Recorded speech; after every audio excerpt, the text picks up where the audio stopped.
What's up you guys, it's Ben and welcome to my channel where we talk about everything there is relating to selling on Amazon. So if you're interested in that sort of stuff and want to get some real world advice, consider subscribing.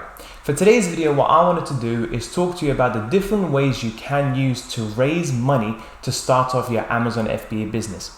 Recently, a few of you guys have commented on my video stating, yes, I want to start selling on Amazon in 2021, but I have no money. I'm starting from ground zero. Well guys, this video is for you. When it comes to selling on Amazon, you must understand that you can't start from £0. You have to put some money up front. Anything from £500 to ideally around £1,500 for stuff such as initial inventory, subscriptions, advertising costs, and so on.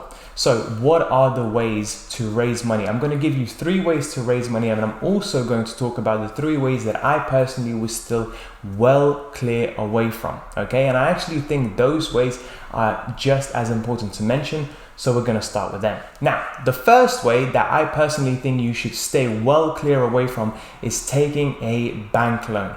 Now, when it comes to selling on Amazon, you're not going to be sure about a lot of things. You're not going to be sure about whether or not this is going to be a long-term business for you. You're not sure about if you're going to find a product to sell, whether or not that product will sell. And if it does sell, you're not going to be sure if you're going to be making any profit on it. However, if you do take a business bank loan, what you are going to be sure is that you will have to pay that debt back. And the bank doesn't care about your sales. Why add that stress? Why add that pressure in the very beginning? Okay, my personal opinion, it's hard enough as it is. You want to raise your money by yourself so you don't have that added on stress later on down the line. Matter of fact, in my opinion, you shouldn't start any business taking out debt in the very beginning, but that's a topic for another day. Second, we have day trading.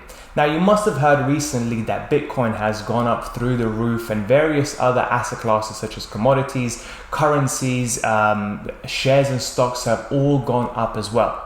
Well, the truth is that 90% of retail traders actually lose money. And the 10% of the guys that do actually make money have been doing it for a very long time. They have studied the various theories, they've studied how to do it. They have been experiencing ups and downs throughout the market.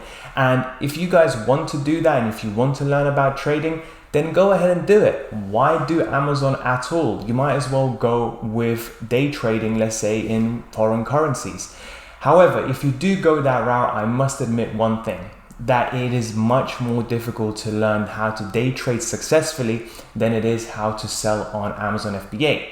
Matter of fact, I actually personally have tried it back in 2014 with Bitcoin and ended up losing a lot of money on my own. Number 3, retail arbitrage with Amazon. Now, before I even get into this, I know I'm going to get a few dislikes from that, but let me explain. When it comes to selling on Amazon, you might be thinking, you know what, Amazon is a great marketplace. What I'm going to do to start off is just literally list some well-branded products already, and I'm going to sell them on Amazon. And then once I do make a sale, I'm going to buy it from another website such as eBay or Costco or whatever and ship it directly to the customer. Now, that is in theory a great idea and something that I personally considered myself when I started. However, let me ask you this. Let's say you're trying to sell some Coca-Cola cans on Amazon. Do you have the necessary approvals from Coca-Cola, the brand itself, to sell those products? Because it is actually against Amazon's terms of service for you to sell other branded products without their permission or without the actual retailer's permission. And chances are 99% of you will not have those permissions. And what will happen is that you will wake up one day to a lovely message from Amazon stating that your selling privileges have been suspended until you provide the additional documentation. And that is not the place you want to be in. That is not the place you want to be, where you are so excited to start selling on Amazon and your Amazon FBA journey finishes before they actually got started. So, now that we got those out of the way, what are the 3 ways that I personally love to use when it comes to raising money for Amazon? Number 1, sell your own stuff. Have a look through your wardrobe. How many clothes do you actually wear? Have a look through your storage facilities or your garages in your flats and homes. There must be so much stuff that is just collecting dust, this is the perfect time for you to get rid of that stuff. List all of it on eBay, on Etsy, on various other platforms, and get rid of it. Given there's such a big demand in online shopping at the moment, at the right price you will be able to get rid of all of those products very, very quickly and make money immediately. Next up, we have retail arbitrage away from Amazon.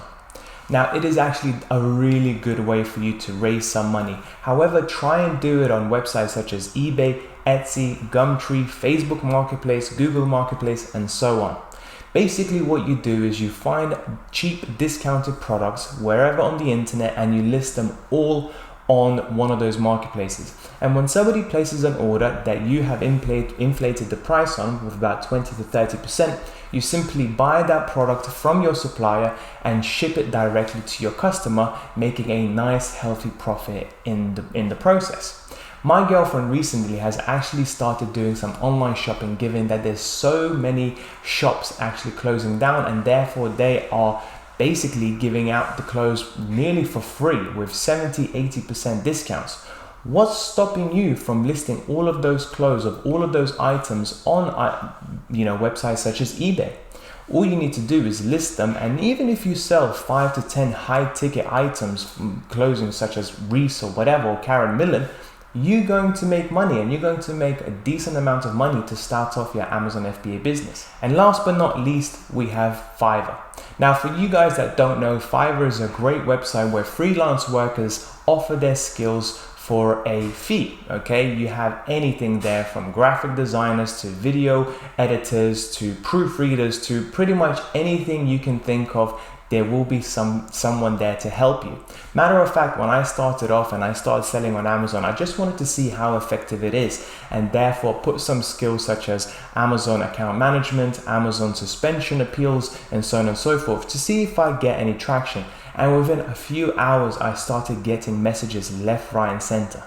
Now, if you might be thinking, well, I don't have any skills, I literally am just from school or whatever, then the least thing you can do is proofread other people's work in English. At the end of the day, if you're watching this video, you clearly can read and write and speak in English. You can easily speak to other foreign nationals and proofread their work, even for £5 or £10 each and every single time. And those fees can easily add up pretty quickly.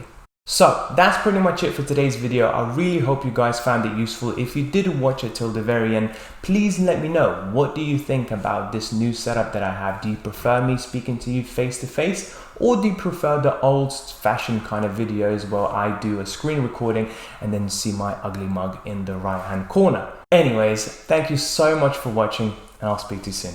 Bye bye.